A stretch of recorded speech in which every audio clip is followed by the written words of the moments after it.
Hi, everybody. Welcome to this week's video. It is a big one, and it was a call out to you, a call out about mental health and self-care and where we are in the world today.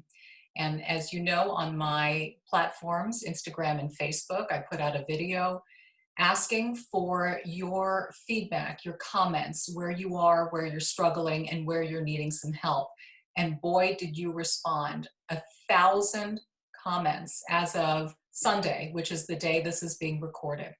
And I told you that I was going to connect with a longtime friend and a skilled professional. So I want to introduce you to Karen Winston, a psychotherapist for 28 years at Baylor College of Medicine.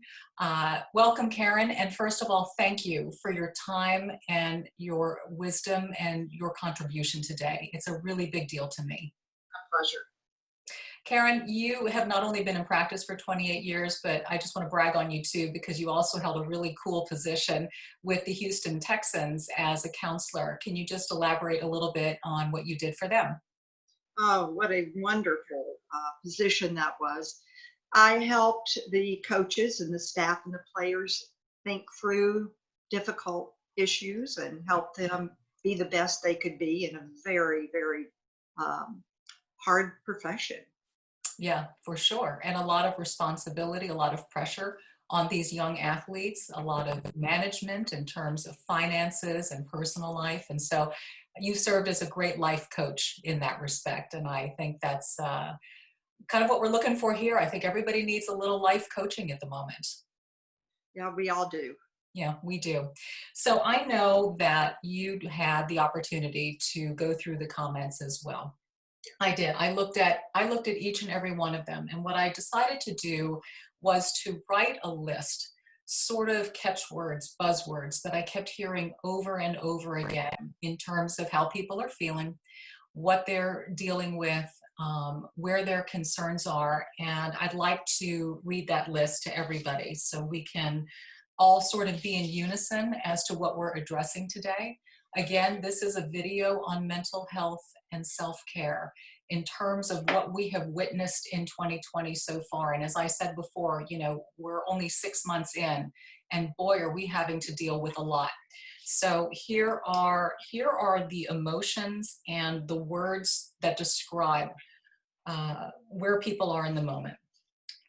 Sickness, separation, disruption, loss and grief, racism and injustice, division, anger, anxiety.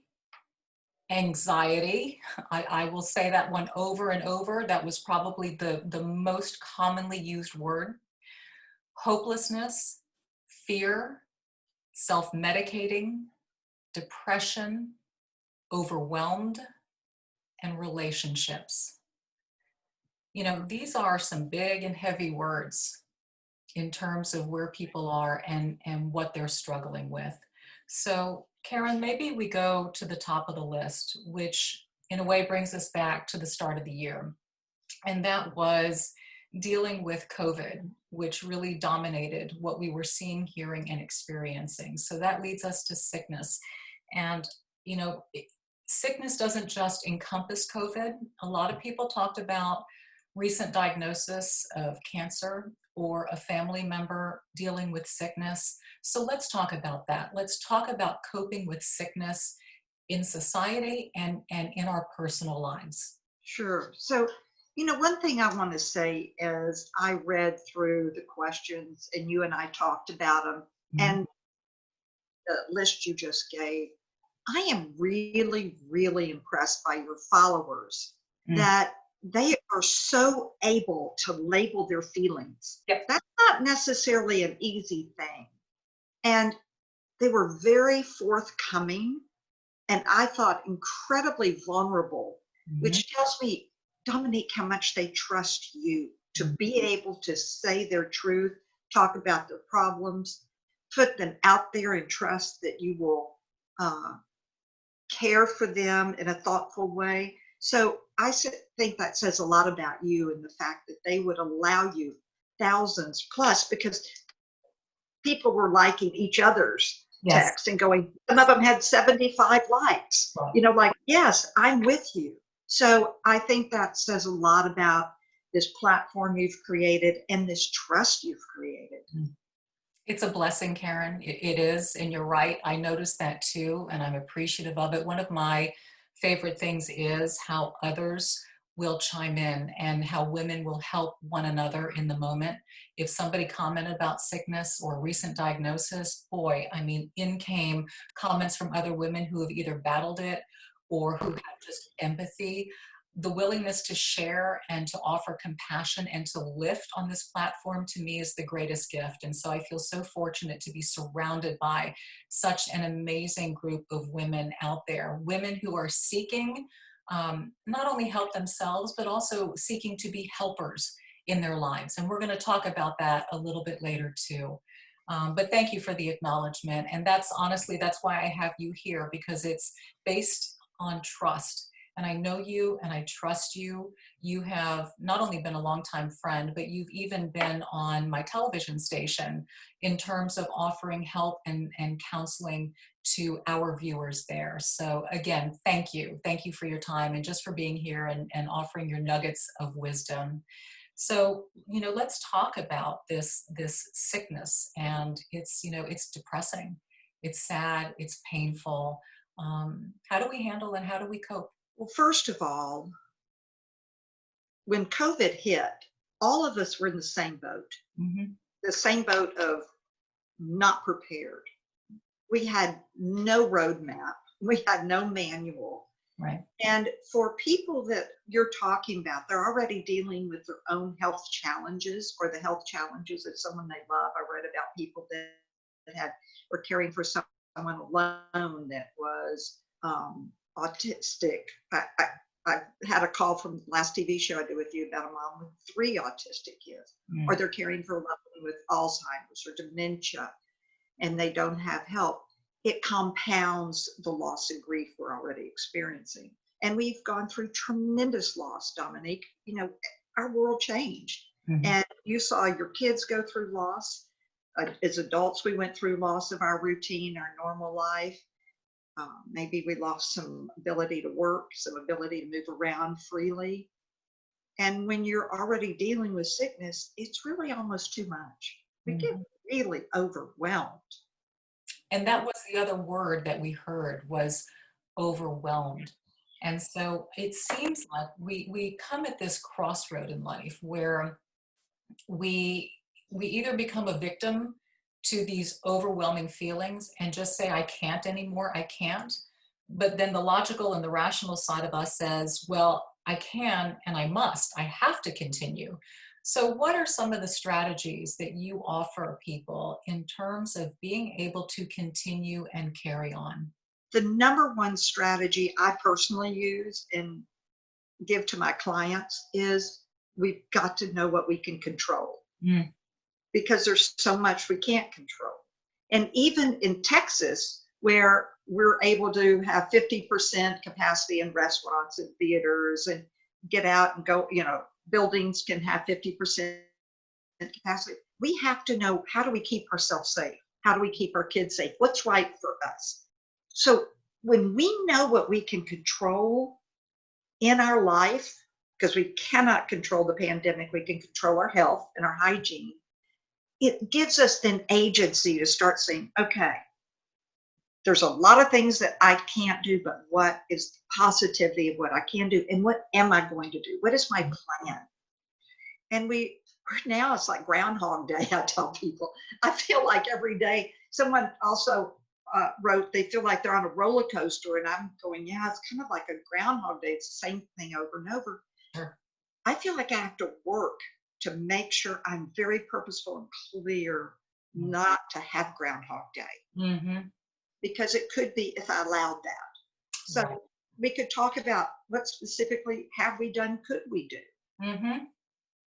You're right. And that's, that proactive approach in terms of self-care is so important. And I try to touch upon those things on this platform because I believe in that kind of empowerment to acknowledge what it is that we can do and to let go of the things that we can't.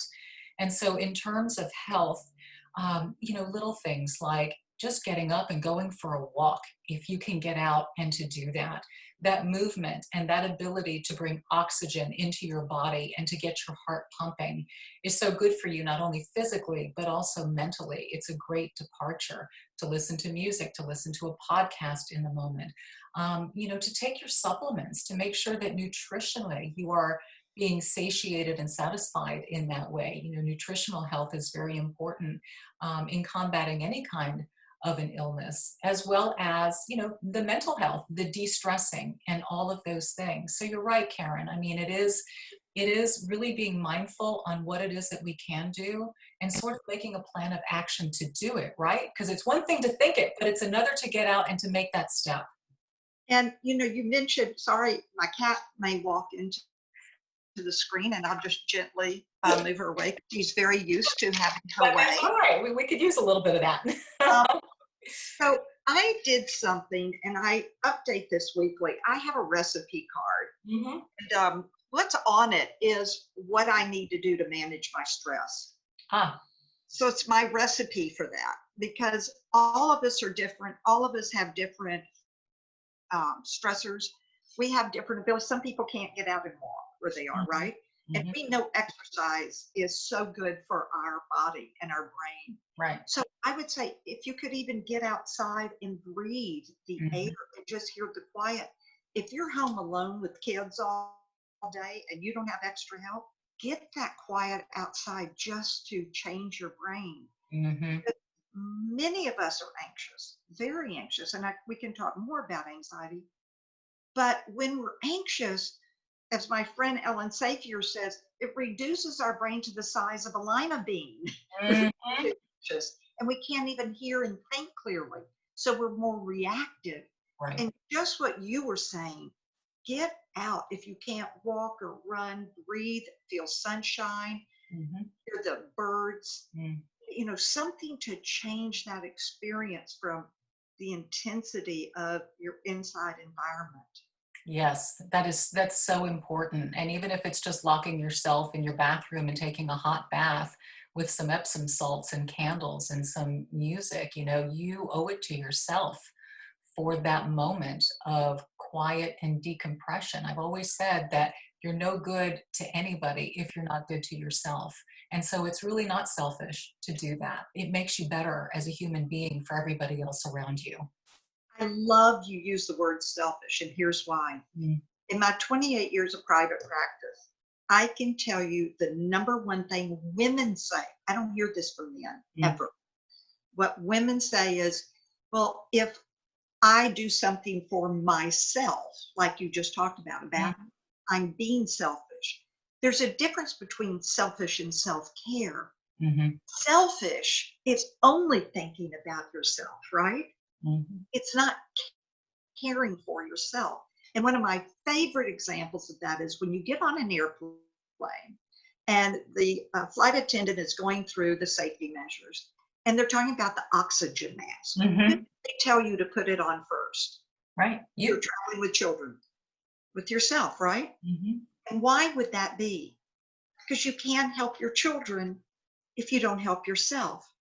And you remember there's all these messages from your followers that talk about, how do I take care of myself when I'm so overwhelmed with everyone else? Right. This leads right into that, right? Mhm. It does. It does. And it's not selfish and you shouldn't feel guilt.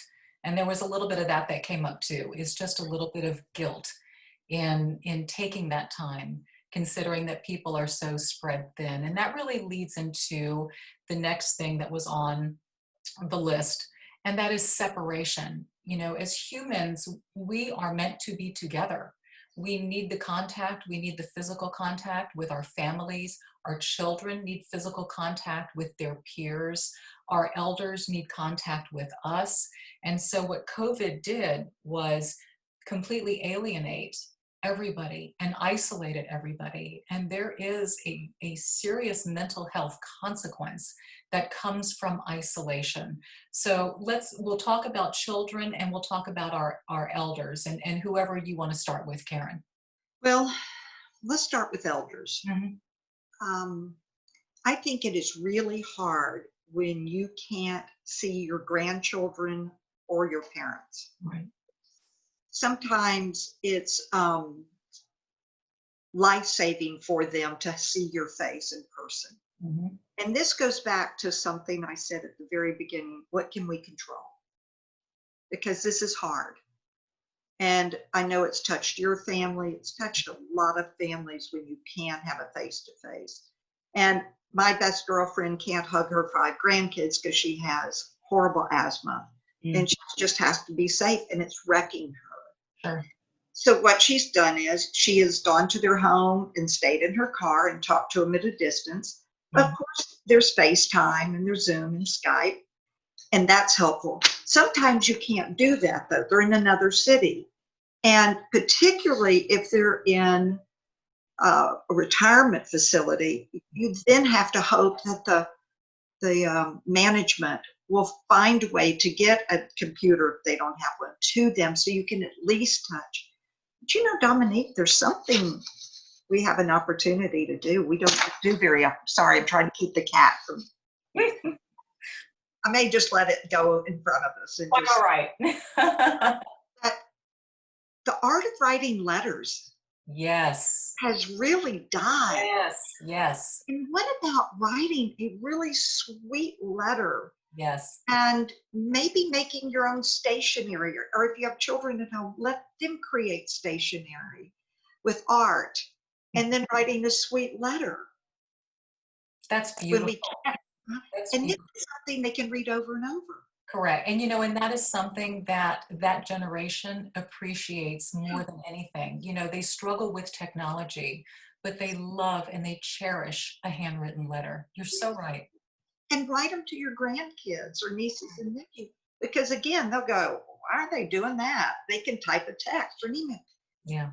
Because they'll have that forever. If their computer crashes, maybe your letter is in the cloud. But I think there's nothing sweeter than that. I think that's a beautiful suggestion. And that is a way to empower somebody to feel proactive and in control in a moment when they feel out of control. And that's what it's all about, is what can we do in the moment. I think that's a beautiful suggestion. I know a lot of families that have started doing, with the popularity of Zoom, they've been doing family game nights, since people are all over the country, all over the world. And you can at least dial up, you can get Zoom on your phone, and people have been doing bingo nights and they've been playing games together. And so at least that has been a way for families to see each other, to interact, to play, and sort of to elevate things and have a little moment of levity at a time when things feel so heavy and down. And the levity comes with laughter, and Right. not to seize moments of laughter. We have to purposefully look for that, because that helps the overwhelmed, the anxious, the depression, Hmm. literally to try to find those moments, whether it's on TV or with a Zoom or remembering something in your life that was really joyful and funny. Right. And now children, and now this whole new dynamic of parents working out of the house and trying to balance the role of still being an employee or employer and a parent, and especially at the end, making sure kids were getting online and doing school. And how hard is it for a young child to sit at a desk behind a computer and focus and do that kind of work? I mean, parenting is the hardest job there is. And you combine that with other work and having to be teacher. I mean, I heard from people who were just simply exhausted. And now comes the uncertainty of what happens in the fall. And there's that anxiety again, that anxiety over the what if and the unknown. That's exactly right. First of all, hats off to parents. Hmm. I had a text from a dad who's a single dad, 3 kids, one who has a challenged child, Hmm. developmentally challenged child. He said, I'm the chef, I'm the janitor, I'm the principal, I'm the teacher, I'm the coach. He said, I have such respect for what goes on at school now. He said, until you fill all those roles, Hmm. you don't have to think about what goes on in a day unless you're in a school. And he said, I just had no idea the value of what they get at school. Yes, it's huge. And it's not just the education, but it's what they learn among their peers and the mental health that comes from being around friends. And like you said, that connection and that laughter. Well, the connection's critical. We're wired for connection, like Sure, you said. sure. So we have gone, I believe, and I'll be curious what your audience thinks of this idea, but I think we've gone from kind of an authority figure as parents to a collaborative person, Hmm. one that collaborates. Because if you stay the authority figure, you're not going to have the cooperation with your children about how do we manage this really strange time. Now we're months in, and a lot of families have done an amazing job, but there's still those questions about, oh my gosh, we're still banging our head against the wall, and I have mad teenagers. Well, Hmm. and mad teenagers, they've lost a lot, right? That happens, COVID or not. Yeah, or not. Right. I think though the piece that's super, super, super important with kids, particularly those from middle school and up, is to really think about including them and how the summer's going to look. So Hmm. if they don't have sports, they don't have camp, they don't have childcare, you don't have the resources you need to make sure they are part of the to-do list. What do they want to happen? I would sit down and say, how do things from your point of view need to go? What would be required, or what would you ask for things to go well? So they're part of that conversation. We're really listening and collaborating. What do you need from me? Asking the child or teen. And here's what I need from you. Mm. Can we talk about this? How do we really change each day so there's something new to look forward to? Because Groundhog Day is not good. Mm-hmm. True. And Karen, one thing that I think is so healthy and important for children is to be productive and to be contributors and a part of the house community. And I grew up in a generation where, I've worked since I'm 13 years old. Every summer I worked, working as a kid, you always had a summer job. You always worked. And it's just not like that now. Children are so overburdened with school commitments, obligations, resume building to get into the right colleges, sports, and all of that. And I think there's a big component that's missing in that generation, and that is a little sweat equity. And so maybe even just contributing around the house in terms of work. I mean, things like changing out the air conditioning filters, cleaning the windows, if there's a pool, cleaning the pool. They always see the parents doing all of these things, but why not also be a contributor and take pride in the home, since that's where we are? I think we would all be stunned to know how many kids that go to college don't know how to do laundry. Yeah, iron a shirt. You're right. I think anything to get them out of the mode, and kids these days are so technological, and everybody jokes, you see a teenager, their face is buried in a phone, and that's where they live. And it's, on one hand, it is a part of their connection. That is how they're staying connected to their friends and their peer groups, whether it's through FaceTime messaging, Snapchat, or they play these video games. But you have to also be careful, because you can get locked in and lost in a virtual world, and lose sight of what it is to live in the real world. And as a parent, for me, that's a very important line to walk. And I'm sure that resonates with a lot of parents too. Well, especially if you're a single parent, or Hmm. you're alone most of the day with kids, it is easier to let them look at the screen. Now, experts, which I'm not in screen time, but they really say, 4 hours or less. They say 2 hours or less, but in the time of COVID, my goodness, Yeah, there's not a lot else. exactly. Right. But one thing I strongly recommend people think about is having a routine every day. Hmm. This helps with anxiety and depression. By that, I mean, get the kids up. You don't have to get them up at 8 if they're out of school, but have a time you get up and become productive. So they're Hmm. going to get up, take a shower, or have breakfast, play, have a shower, ride a bike, walk, take a walk together, and every single day have something planned that's different. Like maybe today we're going to have a picnic. Well, maybe the picnic's in your backyard, Mm-hmm. right? Or maybe we're going to make cupcakes for a neighbor that can't leave their house. But something, or we're going to go in Houston, we have beautiful parks where there are ducks. Mm-hmm. Maybe we go to a park and have a picnic and see the ducks. Or maybe we walk the neighborhood and we play I Spy and we try to find a bird or a rock or a pine cone or a house with a blue door or a dog or a cat.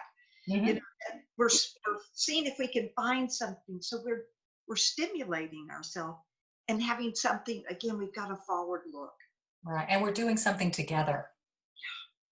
that feels fun rather than feeling like you're grounded and you Right. didn't do this, because it's stressful. Yeah, exactly. Exactly.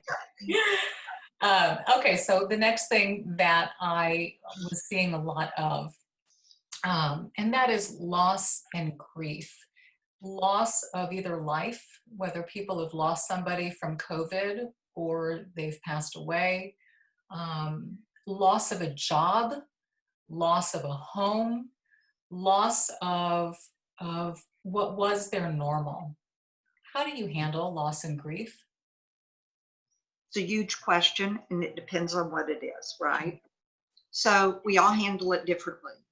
And so I don't want to say there's one way Right. because some people have a tremendous amount of loss Mhm. all at once and it's hard. And sometimes people have had a lifetime of loss, so it becomes compounded. It's even harder to deal with. But I think if we know that there's stages of Mhm. grief, that grief just doesn't, we don't just get over it. Yeah. And I think that's the worst thing we can do to tell someone is just get over it or Mhm. grieve long enough. There may be a time when you want to get help if it's gone on extended amount of time, but I think we've got to know what is the loss and grief. So I think one is number one, label our feelings. What do Mhm. we feel? Number one, what do we feel? Do we feel angry? Do we feel lost without that person? Do we feel scared? Do we feel lonely? So anytime you have feelings, and that's where I started with, your followers are amazing at labeling feelings. Mhm. That takes some of the power from inside of us, from the depression and anxiety and stress we have. If Right. we can say, what is it we're feeling? And is it related to the loss of grief? Mhm. And then what do you do after you identify? Because some people can identify, but they don't know what to do with it. And is there a point where you have to decide, I think I can figure out a way to manage this, or I'm at a dead end and maybe I need help. And where do you go from there? So, first is often we're in denial that there's a problem, right? And then we get into dealing with sometimes guilt, Hmm. feel bad because maybe we think it's our fault we lost a spouse, Mm-hmm. right? Or we sometimes start bargaining. Maybe we bargain with God. If I do this, will you do that? This is all part of the process. We can get very angry, is another stage of grief and guilt. We're mad at the world. Hmm. You took my job, you took my child, you took my brother. You know, that's normal. We have to recognize these are all normal steps. Right. We can feel depression and just not want to get out of bed and not being able to sleep or sleeping too much, not eating much or eating too much, just normal activities we don't want to do. And then reminding ourselves these normal feelings, all of these, we've got to start looking for hope. And we can't bypass the feelings, they're going to be there, but to normalize them. Mhm. Don't put ourselves down. Don't shame ourselves. Don't shame anyone else. Hopefully, you've got someone in your life that will listen to how sad you are, how lonely you are, how scared you are, how furious about the situation, whatever. Get it out, journal about it. Mhm. Another way to get your feelings out. But the idea is to normalize your feelings and look for hope of how will you live. When you lose someone you've been married to 50 years, it's devastating. Mhm. So how do you move on? Well, you don't ever move on, but you move through, and you hopefully have a child or grandchild or a neighbor or someone where you near, someone in the where you live that if you're in assisted care, if you're elderly and you've lost a spouse, that you can talk to, or a pastor you can talk to. Don't isolate and be alone if you can help it. It's best to move through it with someone. You're right, Karen. And that again goes back to the fact that we need that connection, and also the food that we're putting into our brains and our hearts. And a lot of people will, and I've seen this, turn to scripture, turn to daily devotions, turn to their faith, and turn to even literature. There are so many books that are written about grief and loss. And so I think whatever you have to do to feed yourself in a way to help you heal, it's out there. The good thing is we can go online and we can order things and get them delivered right to our door. So we don't have to put ourselves in harm's way to get access to things too. Even podcasts. I mean, there are so many new and incredible outlets out there for us, but it's really important that we seek the help.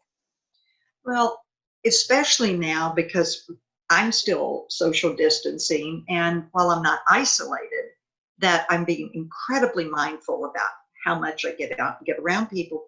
And I find what you're saying critical. First of all, there's a wonderful book called Good Grief that I highly recommend. It's a good name. Yeah. But I find that podcast, Brené Brown's and Harriet Lerner's are two of my most favorite. And for the women that talk about body image, shame, Brené Brown is incredible. Yes. The other piece, I love that Harriet Lerner and Brené are teaming up. But Harriet talks about apology.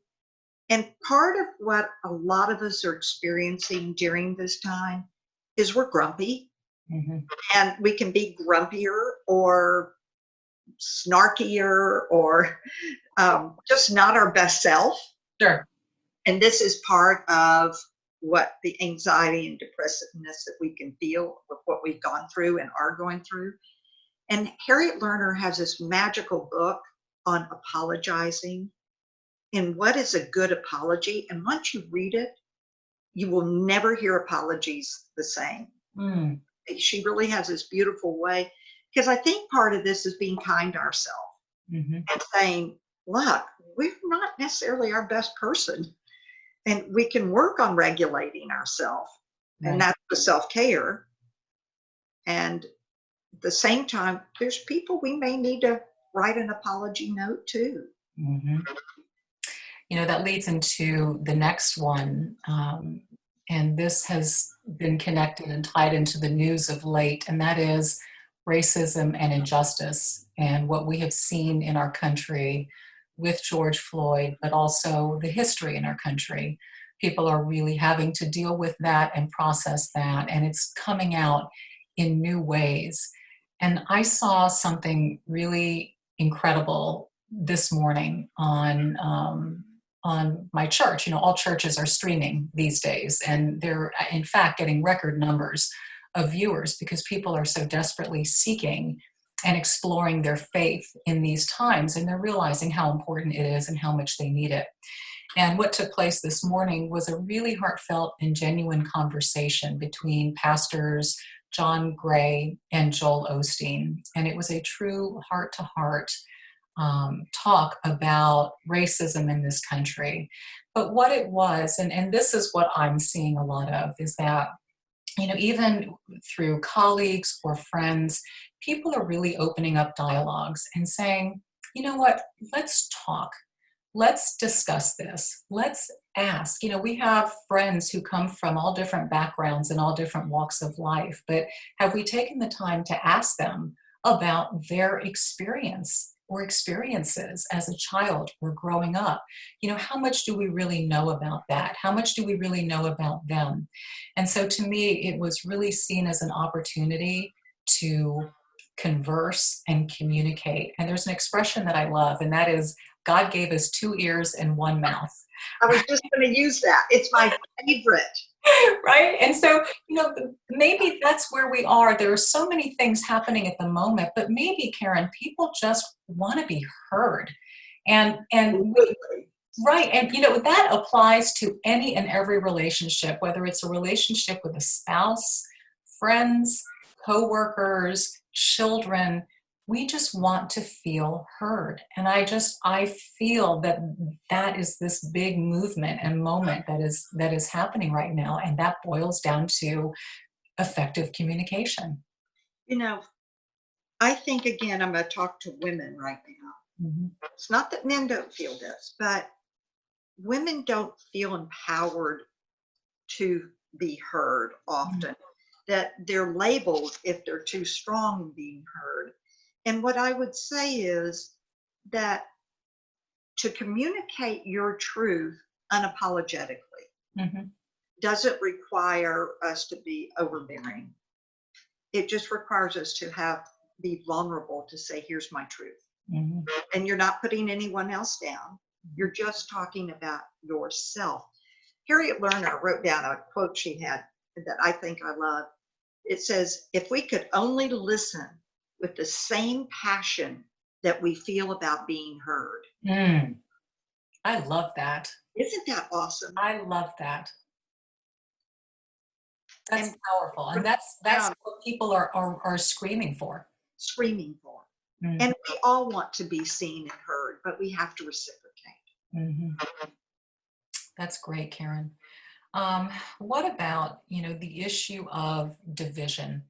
I hear a lot about this fear, and I guess these two tie in together. It's division and fear of the future. I heard from so many women saying, I'm afraid for my children. I'm afraid for what my children are going to inherit, or what the rest of the year is going to look like, or next year.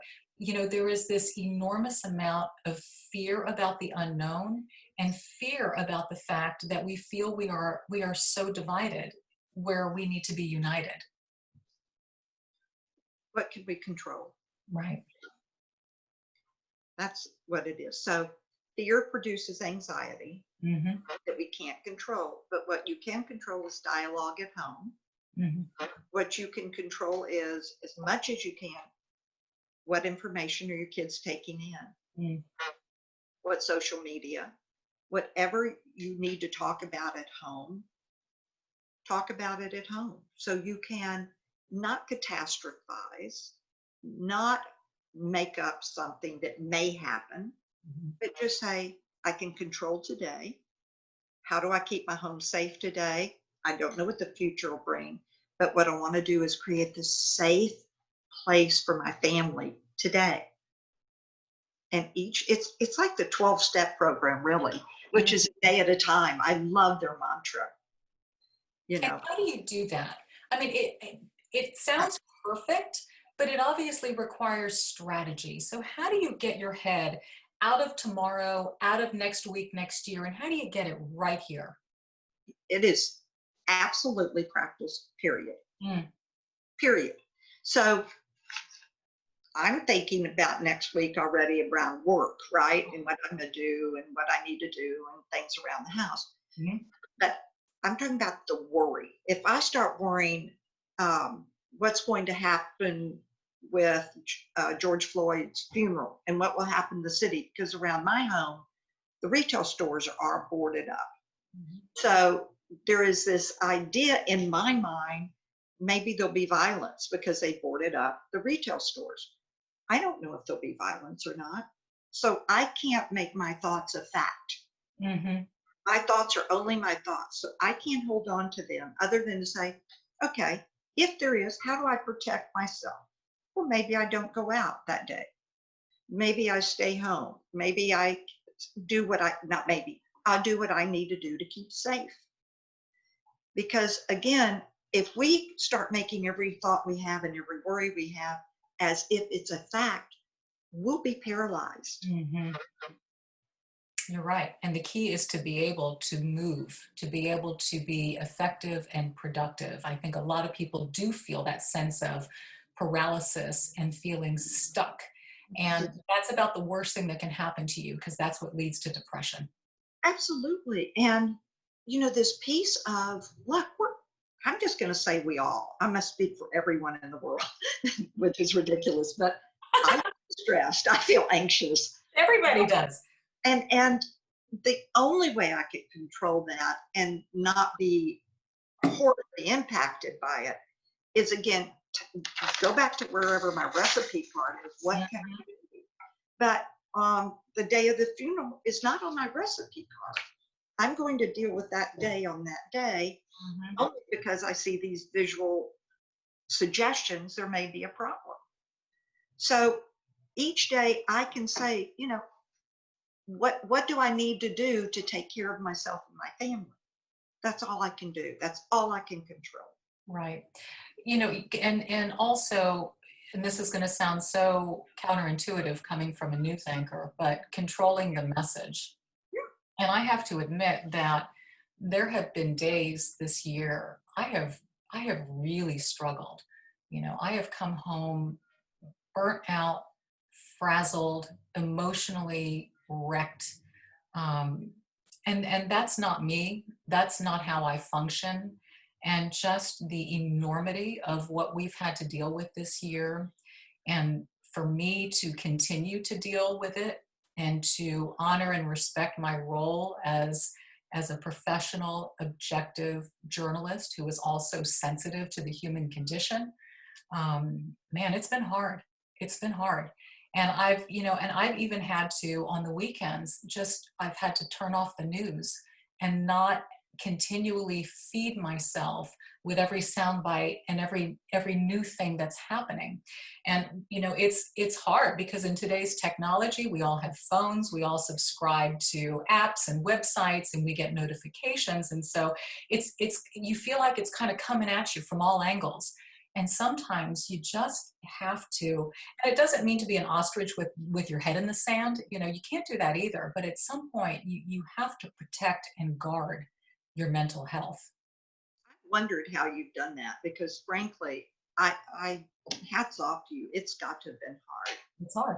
And I have actually had to stop watching much national news Hmm. because I got so overwhelmed. Yeah. I could feel it, and I was watching it before bed, and that was the worst thing that could happen that would affect Mhm. my sleep and my own worries and my mind going around. I went, how do I take care of myself? What's my self-care? Stop. Mhm. Because I had to identify it's too much. I actually find the local news, while it's often difficult, Mhm. at least understand what's happening in the world, or my world, Your my city. community. Yeah, Mhm. and it has some national news involved. And it's enough.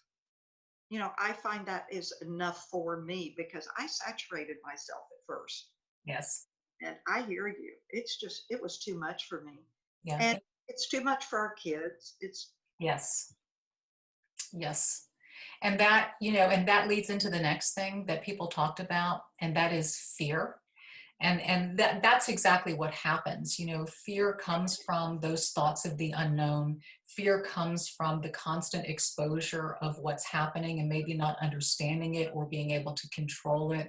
And so, what are your strategies for dealing with fear? Well, it's a big concept, right? There's a lot of things. So if you've lost a job and fear how to put food on the table, is Hmm. very serious. Yeah. And I think that there's so many strategies for individual experiences of fear.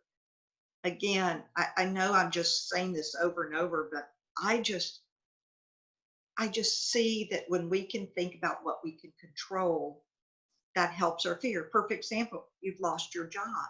Hmm. So your job becomes looking for a job Right.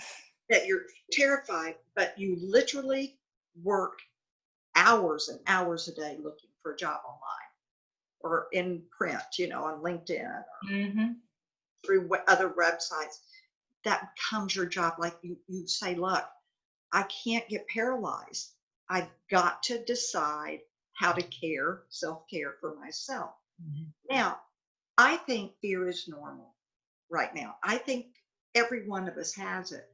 And what I want your viewers or followers to really think about, Dominique, is to put language to what they're afraid of Mhm. and not necessarily, or want them to think about, is it a fact of what they're scared of is going to happen? Because what we get into, and I said this a minute ago, I know I'm repeating, but I feel like some things are just so critical. Our thoughts are not facts. Mhm. So I'm afraid I'll never want to get on an airplane again. Well, it's not really real. I may not want to get on an airplane, but I may be able to. So you have to start really saying, I've got to take that 20,000-foot view of my fear and go, how real is this fear? I'm very different than I fear my kids may not go back to school next year. What am Mhm. I going to do? How am I going to care for them? Okay, that 20,000-foot view, that's possibility. Let me get to work on how I can afford childcare, where I can find it, or what else can they do? How do I get them a job if they're a teen? Well, gosh, there's not a lot of jobs. Let's start involving and collaborative. Let's go back to collaborative mode. What are some ideas? Let's start pulling out ideas. Right. You're right, because when you discern whether it is fact or a something fictional that you've made up based on the what ifs, we all play these what if games and they're disastrous. They lead absolutely nowhere. But if it does come from a point of fact and it is a probability based on fact, you're right. You can at least strategize and plan. And that gets back to what you said in the very beginning, the importance of planning, because that puts you back in control again. Absolutely. Because planning at least says, look, I'm taking an active step. I'm not sitting back and waiting for something bad to happen. I'm taking charge of my life.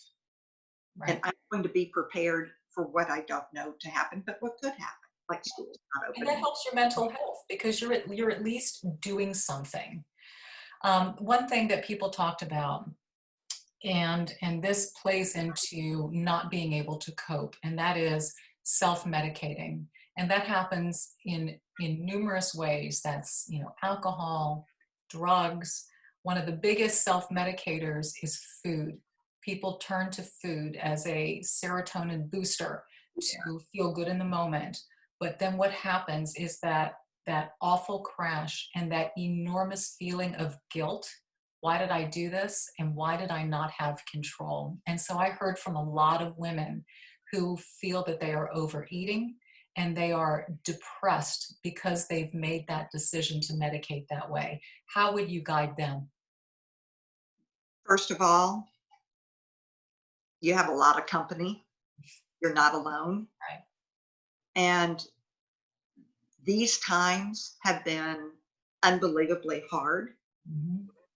And however you try to soothe yourself, whether with alcohol, drugs, or food, it's understandable. Mhm. Number one. Number two is if you're finding that you're drinking too much, eating too much, smoking too much pot, whatever your number of choice is, and it's not working for you, you've got a choice to say, I can't do this to myself anymore. I've got to get back to self care and self love. Mhm. And even if you say, I don't love myself, then start journaling about that. Mhm. Get it out of you. Get some help. If you can't afford help, you don't have access to help, you don't have the time for help, use your journal. It is your best friend right now. And start labeling and writing about and naming the feelings that you have that you are medicating.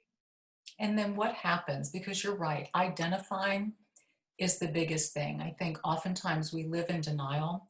We bury and we mask what it is that is truly causing us pain. And that is it's the unzipping that takes place and the opening up and saying, okay, this is my reality. This is why I hurt so much. If it stems from something that happened in your childhood or how you were parented or your relationship or whatever it is that makes you feel lesser than or not worthy or not deserving of being your best, feeling your best, looking your best.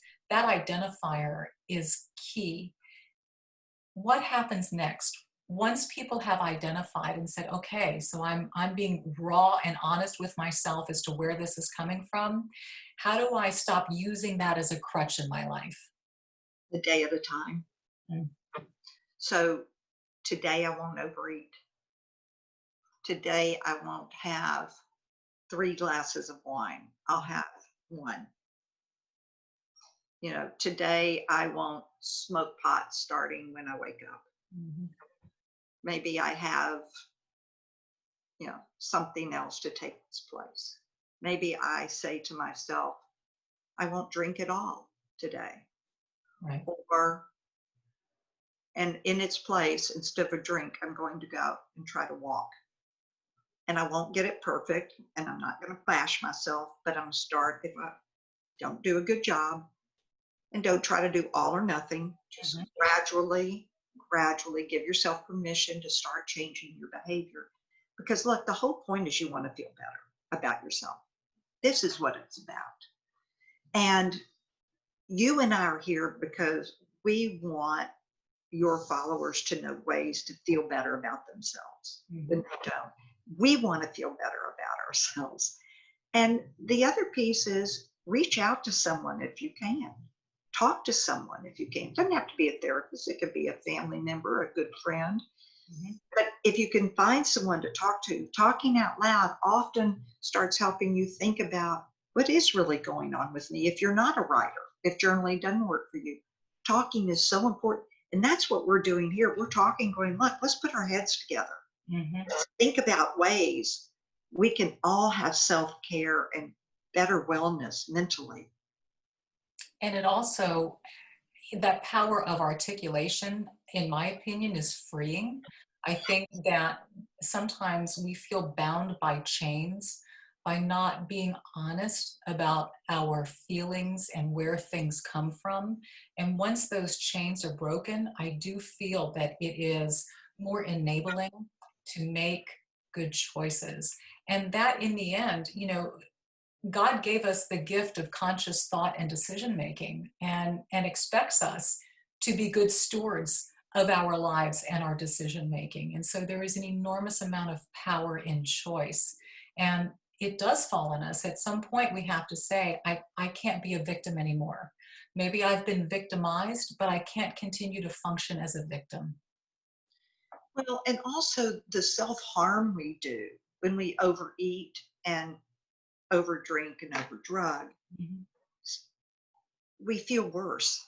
Sure. And it's really hard, I think, to make changes. But I think if you start with one change and say, I can do this without going, oh, I'm giving up. It's too much. I can't do all this. It's not all this. Say, I'm going to commit to making one change because I choose to feel better. And when I talk about saying our truth is, I don't want to feel the way I feel, whatever that is, however you label that. Mhm. So for me, like when I think about being stressed through all this time, I had to make some decisions about how I could not feel like Groundhog Day. What do I need to do to feel different? Or the roller coaster, that people described in the blogs. And you have to decide on one thing and just start one place. And if you have success, build on it. Mhm. Start with tomorrow. Tomorrow, say, here's my plan. Here is how I'm managing my stress. Mhm. And don't try to be grand with a ton of things. Just say, today, this is what I'm going to do. And so we're taping on Sunday. So Monday, well, this will play on Thursday. So Friday, here's what I'm going to do. Here's Mhm. how I'm going to have a routine. I'm going to manage it. I'm going to build in things that make me feel good. I'm going to build in one thing that makes me feel good. Just one thing. Mm. That's like your own daily devotional to yourself. That's what Really. you do, right? Right. Absolutely. Right. And also, in that day, with all of that, there's no guarantee that it's going to be a long list of successes either, but there are still opportunities to look for the blessing in the day. And I know that's something that has really helped me and saved me during this time in terms of my mental health, is to look for the blessing. And you can find it. I mean, you can find it in an exquisite sunset, or maybe just a kind exchange between you and a coworker, or a compliment that somebody paid you, or something that you did for somebody to make them feel better in the moment. To me, the biggest blessing is to be a blessing for somebody else. And it's amazing that once you take that spotlight off yourself and you put it somewhere else, suddenly your problems aren't as magnified. Yes, yes, and yes. I wanted to just add to that. There are a couple of apps that I love, love, love. Good. One is Calm, Calm. Okay, I'm going to write that down. Oh my God, it's just the best. And what does it do? Well, the other is Headspace. Okay. And when I turn on Calm, it says take a deep breath is the first thing.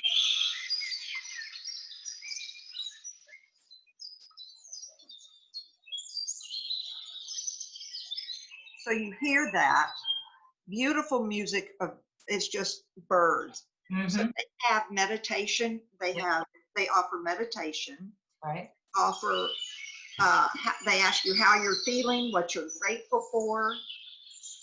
But the idea is when I hear that music or water running, literally in 30 seconds, I feel my brain change. Mm-hmm.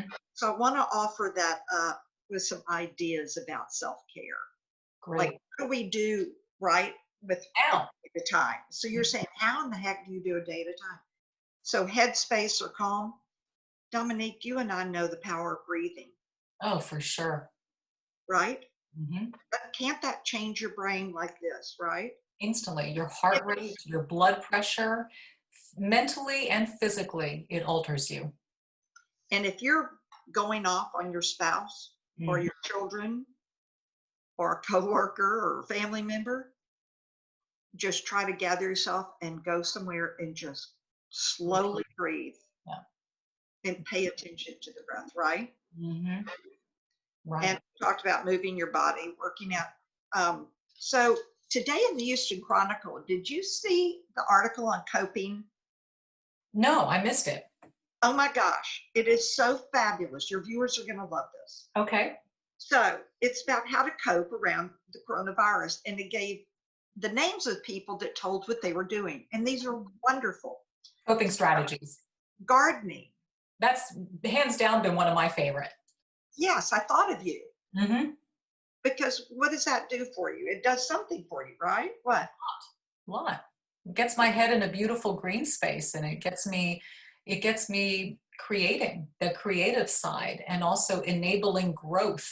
You know, I see it as an opportunity to allow something to grow that I had a hand in. I mean, to me, it's a beautiful experience. Beautiful. So I think that would be a wonderful thing and a garden doesn't have to be grand. It could be a tiny little patch, Little pot. little box. Mm-hmm. We talked about exercise. Zoom has exercising. Yep. We talked about prayer. Mm-hmm. One guy started a .com site, but he did this. He decided when he was around people, he was going to say, tell me something good that's going on in your life. Mm-hmm. And he said it changed the conversation. It lifted people up. Is that a great idea? It is. It's a paradigm shift. A paradigm shift. Mm-hmm. Someone else said, I just check in with people for no reason whatsoever. I don't have a reason to call them. I just call and go, hey. Just say, hey. Right. Yeah. Another person said, I got really into baking. Never been a baker in my life. And I felt like, wow, I'm becoming good at this. Mm-hmm. This was one of my favorites. So around Houston, I don't know about other communities, but I have seen these free libraries. Do you know what I'm talking about? No. They're in people's front yards and they look like a big bird box and they have books in them. And it says, I've seen that. It's fabulous. There's a neighborhood that started a blessing box and they put in food and toiletries. Take one, leave one. Great. Or just take. And the Girl Scouts are refilling it. And the other thing that I love is the idea of doing something for someone they don't know you did. Yeah. Moving in your neighbor's garbage can, picking up their paper and putting it at their front door. A lot of people do donations. Yep. Of course, that can be anonymous, or you could donate in someone's name and that be anonymous. But the idea is it's for you to lift yourself up Correct. when you're struggling. There are blessings in every moment. We just have to seek them. And it's amazing in turn what it gives back to you for doing for others. And you listed some fabulous examples of what people can do in the moment And that I that's a think day at a time. it's a day at a time. And it's, you know what, it's just keeping your eyes open and looking for those opportunities around you. But what that does is that takes that spotlight off of this internal muck and it puts it outward back into the world. And as I look past this computer and into the front yard, I see a beautiful sunny day. I see glorious trees. I see flowers. I see a soccer ball. I see a community of neighbors that I know and I appreciate. And it gets my head back out where it needs to be. It's in Absolutely. a beautiful space and in areas that I can enjoy and control. And I think you've been so helpful in helping to get our heads there. Thank you. This is not cliche. We are in this together.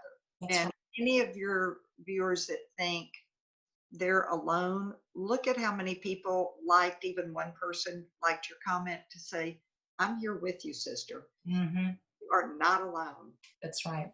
We're not. And we need each other more than ever.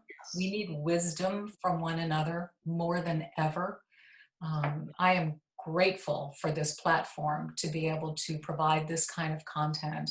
Like I said at the beginning, you know, to me, that's a blessing to have that and to relay this message. You know, Karen, you are, like I said, a professional who's been at this 28 years. People pay you a lot of money for your time, and you have graciously offered it. And I can't even wrap my head around the amount of lives that you've impacted just by doing this today. So, you know, from my heart necklace to yours, I thank you and I love you and I appreciate you so much. Love you too, sweetheart. And your calming presence is so needed.